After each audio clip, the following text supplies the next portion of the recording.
go over, I'm going to briefly go over what the ascendant is, and then we're going to go over the IC, which is called the Imam Coli or Coli. I'm not quite sure. I've heard it said various ways, but Imam Coli or Coli. It's the IC, so it's part of the angles. And so I actually pulled up a chart, and since I'm not live streaming on the computer where I have it all next to me, I can actually point to this. And so when I was pulling up a chart to show you guys, I found one with a cool little house system, so we'll go over this a little bit too. But and then I didn't get on yesterday because I was doing some tarot readings, and then my aunt came. I was saying that in the Libra reading. I don't know if any of you watched that. So I just, I have another trade, and she's been wanting me to do some treatments on her, but there's a little bit of pain associated, so she was procrastinating. So of course yesterday when I'm getting on, that's why I can't really get the tarot readings done, because as soon as I get on a roll with those, then my life just like picks up like no other. And it makes me wonder, like, is that because it's what I'm supposed to be doing, you know? Because when you start doing what you're supposed to be doing, then you get a lot of like distractions, and all of a sudden, you know, life starts happening, and like good opportunities come along, right? Because I did get a little money for that. So of course I don't charge her what I would charge a normal client. But and then I'm like, or is it that I'm not supposed to be doing it? But it's always interesting to me when I do what I feel like I'm compelled to do. Like it's one of you, Kim, I believe, you know, she's always commenting on here. She said, you know, if you feel called to do it, do it. And I do, but the funny thing is, as soon as I start doing it, I start getting job offers left and right. I think one year I had, aside from my astrology platforms that I work on in businesses, I had like 2 other part-time jobs right after COVID because they needed people. Well, one, I kept getting hired and laid off. It's the beautician one during the pandemic, but then another job that I used to have just needed an employee, and it's good money, so I went back. So I was like 3 jobs, and neither of the 2 part-time jobs could give me Sundays off, so I was working doubles, and it was insane. And it was like as soon as I was on a good stride with the tarot reading. So I don't know if it's like I'm called to do it just for to release resistance some for other opportunities to come, but it's like I always want to do the tarot readings, and then, you know, I get caught up in the astrology. But you guys do watch my astrology videos. It takes a little time, but I look back at videos from like 2 or 3 years ago, and there are a significant amount of views on them. So I'm not really in the YouTube algorithm for whatever reason where my videos take off right away, but they do seem to be appreciated over time. So anyways, aside from that little side note, I did promise the Virgo Pisces video today because I hate making Pisces wait till the end. So I'm kind of doing like opposition. So I'm doing Aries, Libra tarot reading, and then Virgo Pisces. And then I'm going to go back to Taurus, Scorpio, and then I'm going to jump to Aquarius, Leo. So Leo, Aquarius, or something like that. Anyways, I've been seeing a lot with the IC lately, and so some of you may not know what that is. Some of you do. I'm sure it's split down the middle. So I'm going to explain what it is exactly, and then I'm going to talk about why I even wanted to talk about it, which is when I'm seeing planets on it in the synastry, right? So the astrology compatibility. Now, for a lot of you, I don't need your birth times to see how the planets are interacting with each other and to see how a relationship will play out.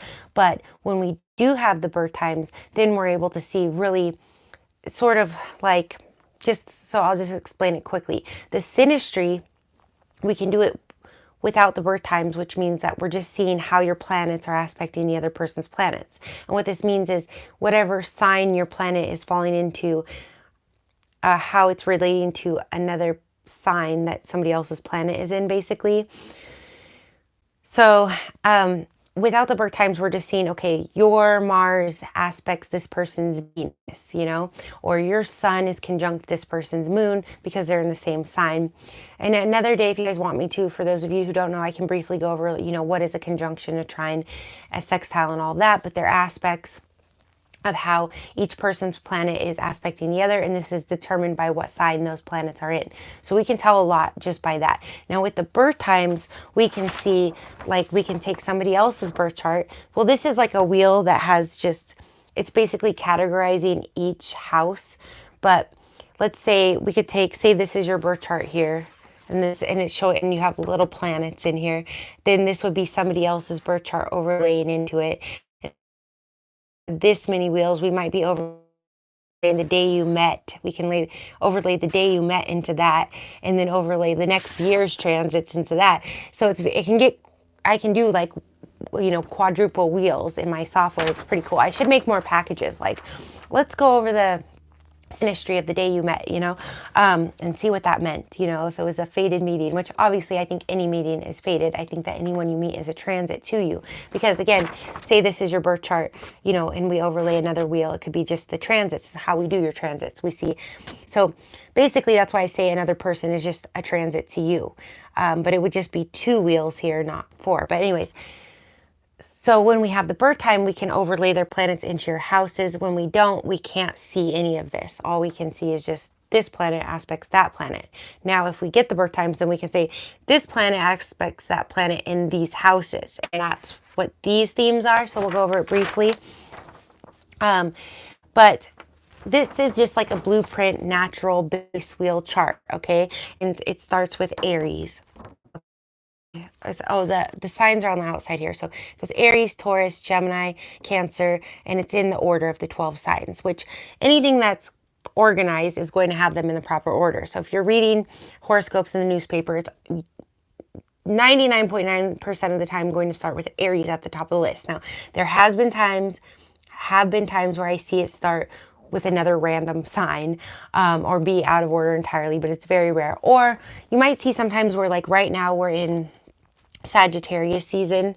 So if you read a list of horoscopes, some might start with Sagittarius because that's the season and then go through, but it will usually be in this chronological order, to some degree. Just in case you guys ever see that and get confused, like, oh, I thought it started in Aries. No, it does. It's just out of order.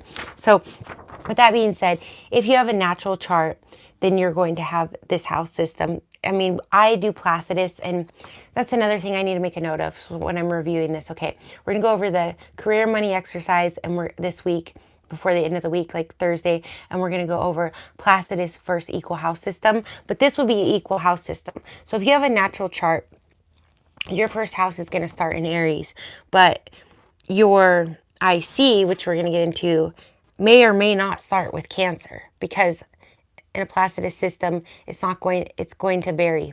And so when we go into Placidus and equal house, we'll go into interceptions and varying degrees. We'll probably do that Friday. That'll be a fun Friday thing to wrap up the week. It's a little advanced, but if you don't know much, sometimes it's just good to listen, because sometimes this stuff clicks later on.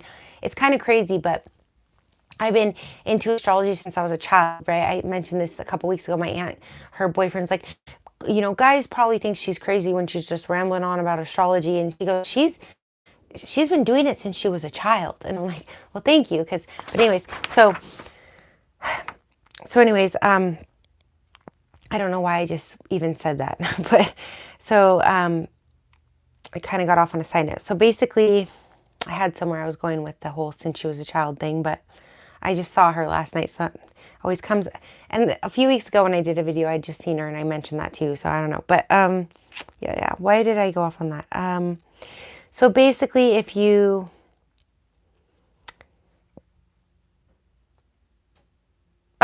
so I've been doing it since I was a child. So basically it's still, even though I understood the signs really well, to where I would get to the point where it would frustrate me because everybody seemed the same to me. Like I'd meet someone and I'd be like, oh, you're a Leo. Okay. I like a male Leo, especially.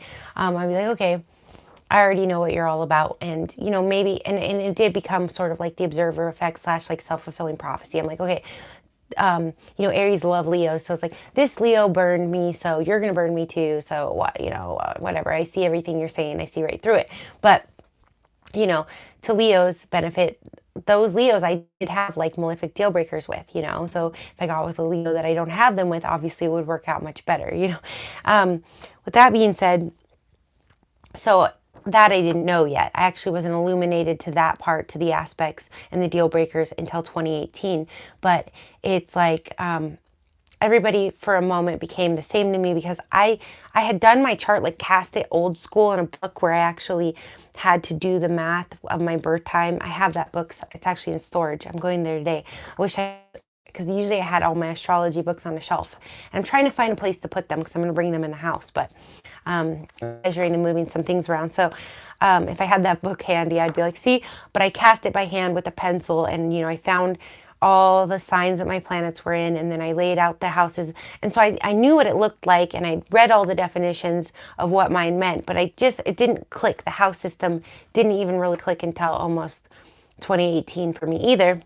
And the simplest way to understand it is just to understand the natural chart, because then when you look at your birth chart and say your birth chart starts in Aquarius and you're an Aquarius rising, you can go, okay, you can look at this natural blueprint, and I might post this up on the website and make a link to it in this video when I get around to it, because it is a cool just blueprint. But you can Google, I Googled zodiac wheel, and they're all going to be like this. So if you're a rising as Aquarius and it's here, because this is the ascendant. So this is actually the beginning of the chart, and this is the angles. I should have took like a permanent marker and made these bold lines, but these lines right here are actually more significant than all these other lines. Okay, these are all house cusps. But so if you take Aquarius and you put it here at the beginning at this hard line in Aries, you are now looking at this first house as, okay, it's Aries themes, it's the physical body, it's identity, it's forging your own life path. And how you do that and how people perceive you and see you. But it's going to be in an Aquarius flavor. And that's really the easiest way when you're looking at your own birth chart. But if you ever just want me to go over it for you, I can break it down with each house and what planets are there and what they mean and how they're aspected and whether that's good or bad for each house and, bringing power to it or not. So that's on rotation411.com. If you ever want me to spend an hour or two just going over your chart and how these connotate, I can tell you, like, okay, Aquarius with Aries here means that, you are going to have a big friend circle and people are going to know you for that, and a lot of other things, obviously. But so I like this because it says Aries, and then what's the theme of Aries? It's the self, and then it has the symbol Aries, and then it has the planet that's the ruler. We talked about rulers, I believe, on Monday. So if you want, you can go back and find that video, or I'll link it when I get around to it. So the ruler is Mars. Now, you do not know the symbols when you go through, but you can do a really easy, quick Google, like planet glyphs, and then it will show you, like, list off for you. And then you could reference, or some of these wheels might just say Mars for you too. But so we got Aries self is the theme, the symbol of Aries, the symbol of the planet, which is Mars, and then it rules the first house. So first, second, third, fourth, fifth, sixth, seventh, eighth, and these are the this starts at the ascendant, and this is the descendant, right? Because it's the opposite, and this is the midheaven and the IC. So today I want to go over the IC, but I just quickly wanted to go over what is the ascendant. So we have our top three. So when people are I'm like, oh, what are you? They're like, I have co-star, and they'll go, I'm Leo, Leo, Taurus. Well, I don't have co-star, so I'm a pretty advanced astrologist, and I don't know what that means. So I'll ask them, like, pull it out. And I did have someone do that, like, last week. And he was on the cusp of Virgo and Leo, and I was trying to explain to him. He's like, I'm a Leo, I know it. And he was a Leo rising and an Aries moon. So I go, well, you are a Leo rising, so you're definitely going to feel a Leo. But I go, you could very well be a Virgo, and that's the problem with co-star, is it rounds to, so if he's born at 8 p.m. and that makes him a Virgo, since 16 hours of the day or whatever, since most of the day from 12:01 a.m. to 8 p.m. is Leo that day that he's born on, like, August 21st, it's co-star will round it to Leo. I have a friend, she's a Gemini, and she's born on the cusp day, and it says she's a Cancer and co-star. So that's why I don't love co-star. He's most likely a Virgo with Leo rising, and he thinks he's a double Leo. And he says to me, I'm Leo, Leo, Aries. And I'm like, what does that mean? And I think it's out of order, because to me, the way I would do it is ascendant, sun, moon. And I think the way people have told me when we actually look into it, it says like sun, moon, ascendant or something. So I always think of it, ascendant would be the most exterior part of you. The sun would be your operating system. And Mars also is how you do things. And then the moon would be your subconscious, the hidden psyche. So that's why I see it as ascendant, sun, moon. And correct me if I'm wrong, you guys, because I don't have co-star. I don't think it does it in that order. It probably does it sun, moon, ascendant, which makes sense with some of the softwares and charts, just because it's showing you the primary luminaries, and then it's starting with the houses, ascendant, and then it's going into your planets or your houses. So it kind of makes sense in that order. But when you're listing it off to me, you need to be telling me your ascendant, your sun, and your moon, because that's just how it makes sense by application. But anyways, so with that being said, your ascendant is your physical body. It's your identity. It's all those Aries type themes. Your sun is your vitality, your life force. It's the ruler of Leo, but I don't generally connotate it so much with Leo themes, although I do with the 5th house or anything to do with Leo, I would. Because the sun, it's really whatever sign that you know that you are, like that you've been told your whole life, so that you look, oh, whatever season you were born of the year. That's where the sun was landing, right? It started with Aries, so that's your main sign, that's your life force. And then the moon is your subconscious, and that changes. So the sun goes through all 12 signs every year, so it goes through one approximately every month, right? Because that's how long it takes the Earth to go around the sun, okay? But the moon goes around the Earth every 30 days approximately. Although that's a whole other thing I'm not going to go into right now. But approximately it's pretty close. So it changes every 2 or 3 days. So that's your moon sign.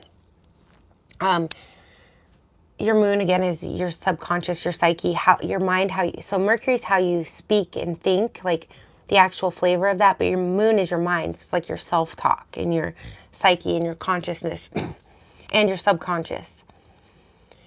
I'd say the sun's your consciousness and the moon's your subconscious. But anyways, in the way, the ascendant is your subconscious as well, because it's you operating. It's like, now I'm going to, so I should cover the mic for that. One of you said you appreciate that, but it's really mild now.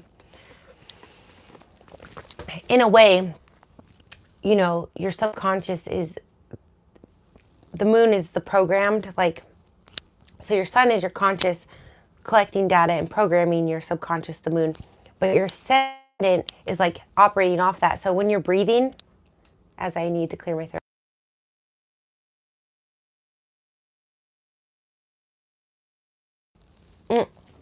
When you're breathing, your ascendant would be like your breaths that you're just automatically taking. But your moon would be like your body operating those breaths, your nervous system making you breathe. And the sun would be like the actual movement of the diaphragm. So they all work in correlation with each other, even subconsciously. But anyways, all right. I had the book up for sale, Soli Luna, that I really go into my depths. If you guys actually are readers and like to read instead of like watching videos and like absorbing it and applying it yourself or correlating it to your own knowledge, putting it in your own schema. Some people, it's better with a book to really get the substance out of it.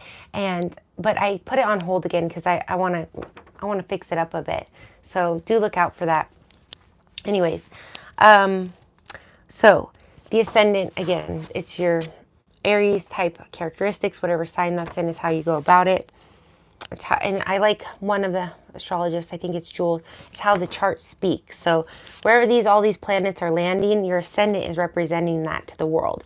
Your ascendant is like your representative that shows up and is like, hello, my Mars is in the 9th house. It's in Gemini, and the ascendant, but it's like, so for me, it's in Gemini. So Libra ascendant probably does a good job of explaining that to people. But, if it's some hidden intercepted planet, the Libra rising might just, forfeit or deny it altogether, because the descendant's about the shadow side. And I was rambling on about Monday, how I'd watched this cool video about the 7th house, and I was trying to get into the shadow side of the descendant, but we'll get into it. We have plenty of videos. If I ever need content, I'll just go back and see what I was having to keep myself from going on a tangent about. But anyways, so to get to the heart of the matter, we have the ascendant, the descendant, the midheaven, and the IC.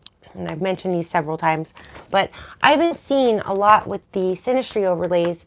We think the 7th house is it's at, or the 5th house. If you date someone, a lot of people in this day and age can just run with a fifth house, like a good fifth house aspect. And fifth house is children, so, and it's dating and it's fun.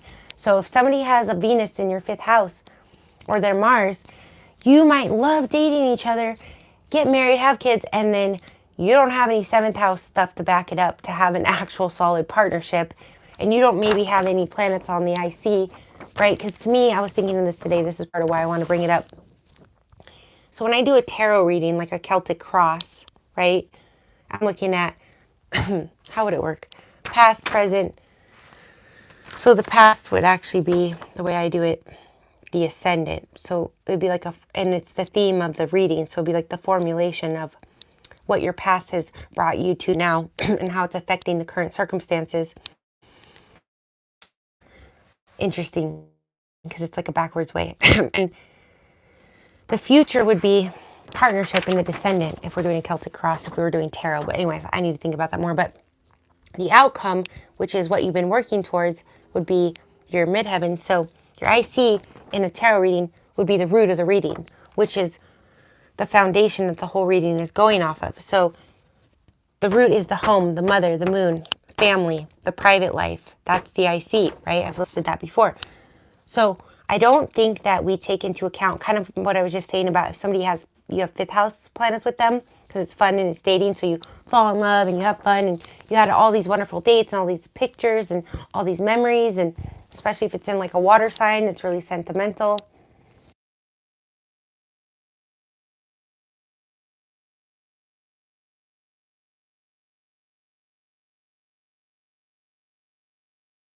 Okay, I'm finally good with that.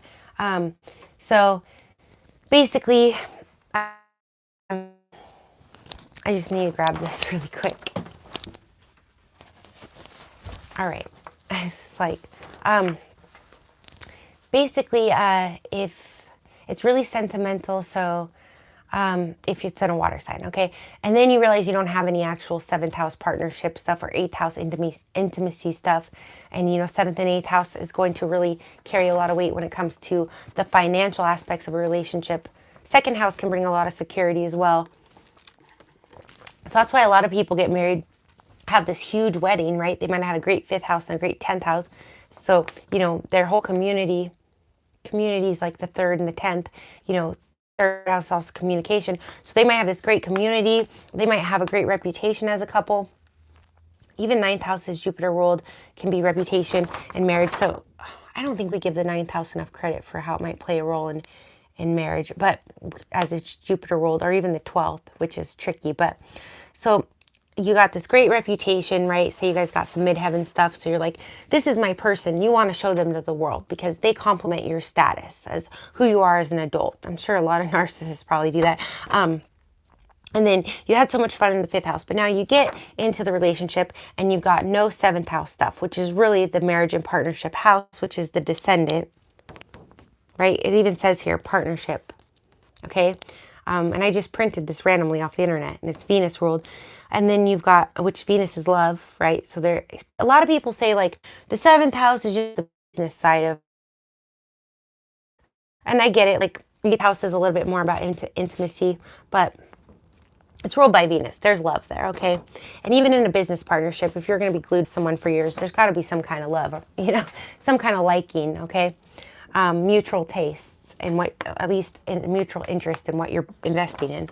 But okay, so the fourth house, I'm just coming to find more and more that you are going to see, because it's the root, the foundation, the home, the private life. It's where you're going to spend most of your time in a marriage. I'm starting to see more and more planetary overlays on the IC. So if, and I feel like too, especially for men, if a woman's planet, Venus, this, especially the sun, is it on the fourth house cusp or in the fourth house, a man, that's a man, that's a woman. I'm noticing it more with men in this way, and then I'll tell you how I notice it with women. And it could apply to women too. I'm just saying this is what I'm observing lately. I'm observing it with men, a few different men. Like a man that I know that was in a relationship for like 12 years. He has a Leo, this IC, and his girl that he was with forever had a Leo sun. And then another guy that I know that I've been hanging out with lately, so I've mentioned some of his aspects. He has Aries IC, and so does my mother, and so does my cousin. So that's where I'm going to get into with the women too. Like, you'll find, and this could be men or women. So like my cousin is a guy and my mother is a woman, obviously. So it doesn't necessarily apply to men and women. I mean, it doesn't apply one to the other, but I think for men, when a woman's planet is on his IC, he is going to really want to settle down with her more than others, okay? So he might have a great time with her in the 5th house and the 8th house, which is dating and, sex, if I can say that on YouTube. But she may be going, when are we going to move in together? When are we going to settle down together? Well, there may not be any planets in the IC. Or why did he dump me, move in with that girl? Well, and maybe those two don't even get along, and that you got along great. Well, it could just be she's anchoring, her Saturn might be right on his IC, and she just anchored him down, and he's going to be miserable and regret it. He just couldn't make it happen with you because there was no power on either of your ICs, So that's why the IC is pretty important here. So like with my cousin and my mother, they're Aries IC. So I was telling my mom this the other day, like, I'm an Aries sun. I'm her oldest child. So I was like, I'm definitely not her favorite child. I don't think she plays favorites. I think she plays us against each other. No, but she favorites us in different ways, I would say. But I'm the one she's been stuck with the longest, right? I've been the one that anchored her down. I was the child that made her be an adult. I was on her IC. Her father is an Aries. He's, the apple of her eye. And, and her husband has moon is an Aries. So her father, who, she adores more than anyone, like if one of her siblings says anything bad about her father, she just can't stand them, he could do no wrong. And she always says, like, he was home every day for dinner, he had this stability and this consistency that, Aries can be wild and independent and off on an adventure, but the sun is consistent. It's home every day, and the sun is exalted in Aries. So as long as Aries is not out on a mission fighting war to come home to you, Aries will be home every day, holding the house down, especially if it's your IC, which is the home. So for my mom, her father was home every day for dinner, and he never, took off. And, it wasn't like my father, who was always out at the bar, she's trying to hunt him down. They were in their early 20s, granted. But so, and in my Taurus Sun, Aries Moon video, I said my father was an Aries Moon, and I thought he was, and I found he was a Taurus. So just in case, because I know I've said both in videos and I kept meaning to clarify that. So I'll just throw that out there right now. If you guys are really following along and you're like, why did she say this and then that? Okay. So basically with my mother, like her longest child, her closest nephew, and well, his IC aligns with hers in Aries. Her husband's moon is there. Her father's sun is there. And the sun is the father. So in the IC is the mother, but it's the home. So he was her anchor in the natural chart. We say that the IC is the mother because, she's in the nest nurturing, she's the anchor, and that the midheaven is the father. He's who shows you how to work in the world and how to work within the world and how to, have a good reputation. He's your role model out in the world in your public life. But a lot of times, especially in modern day and age, your parents are really going to be in both. You're like for reverse natural chart, like Capricorn would be the father. But then, like I've told you guys before, my mother's sun is in Capricorn, so she's there. So you're going to find with your parents, and you'll find them in the ascendant and descendant too, but you're going to find them in both. You're going to find your father down here in the IC and your mother up here in the midheaven too, because mothers and fathers can play both roles, especially modern day and age where we have a lot of single parent households, okay? Anyways, with that being said, in romantic relationships, I just really feel like when a woman's planet is landing on a man's IC, he is going to just really want to be home every day, and that's really going to root a relationship, okay? This aspects the 7th house descendant and the identity, because you'll find a lot of planets on the ascendant as well in relationships. It's actually rare that I see descendant type overlays. I do think they make for a better marriage overall, a better partnership. It's going to be a more constructive power couple when they have planets on the midheaven or the descendant. But oftentimes when it comes to comfortability and just sticking together, it's going to be their identities are in alignment. I keep going backwards. I mean descendant here, and I keep saying over here. It's going to be their identities are in alignment, and they're rooted in the IC. But if they're going to be like powerful and have like a good partnership that's constructive or have a good reputation, it's here. But really, I would say the most important ones are more so the IC and the descendant, because you makes good partnership. You root in the home, because that's where you got to live together, which is like the moon. Why the moon signs are so important, because it's how you live together, because the moon rules this house. But the ascendant and the midheaven, people will marry because of. Now, if they don't have this and this, depending on the aspects, you guys, depending on the aspects. But this and this, I'd say, are more important than this and this. But this and this will glue two people together, okay?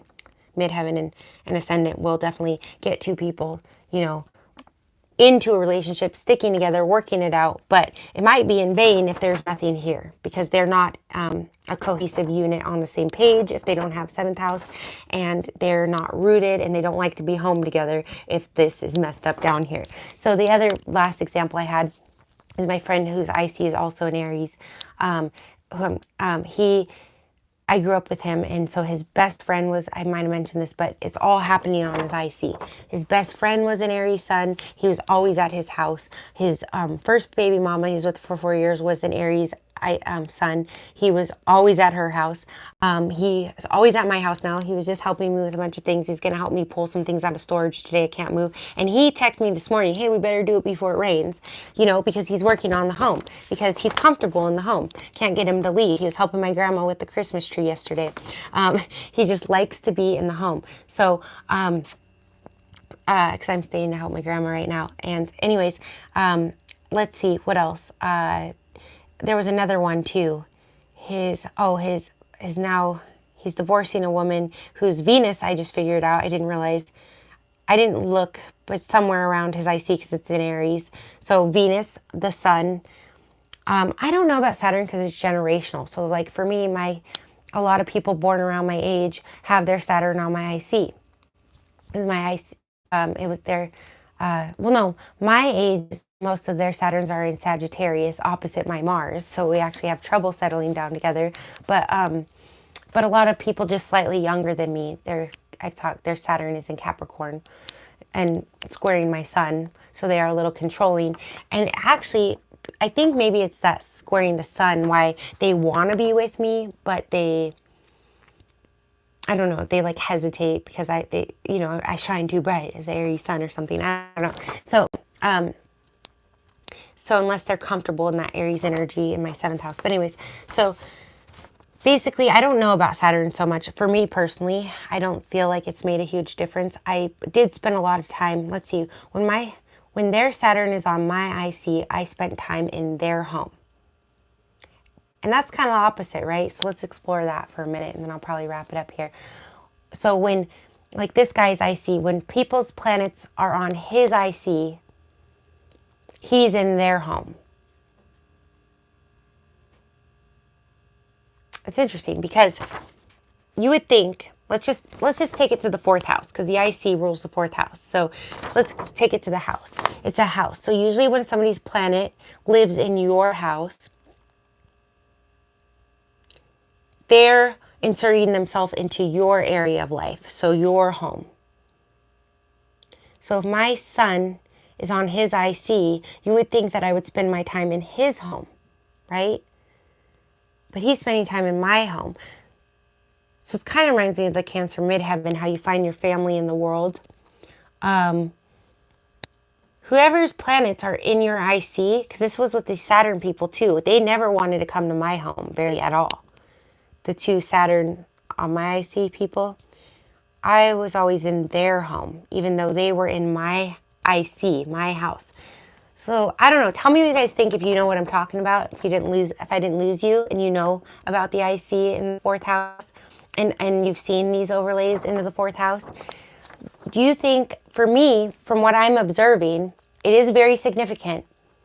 The person will prefer people, especially men, will prefer to be around women or date women, anchor down with them. But also, like his best friend's son was an Aries, also familial, the people that you spend the most time with. Like my mom has tons of nieces and nephews that she adores, but the one that was always around, like closest to home, that lived in our hometown, she has a shared IC with her in Aries. So, you know, yeah, tell me what you guys think, because that's actually the opposite. So this is basically saying that if somebody's planet is in your fourth house, you'll spend time in their home. You'll feel comfortable in their home, is what I'm getting from my observations. Now, I'm sure it can work both ways, but that's what I'm seeing right now. And I like usually think of the houses as the opposite, because sometimes you guys ask that. I see it on like forums a lot when I'm researching stuff in forums, and researching like real life examples of what people have written and how they feel about certain signs. Assume that if somebody's planet is like landing in your, let's say, your 7th house, that they're going to want to be your partner.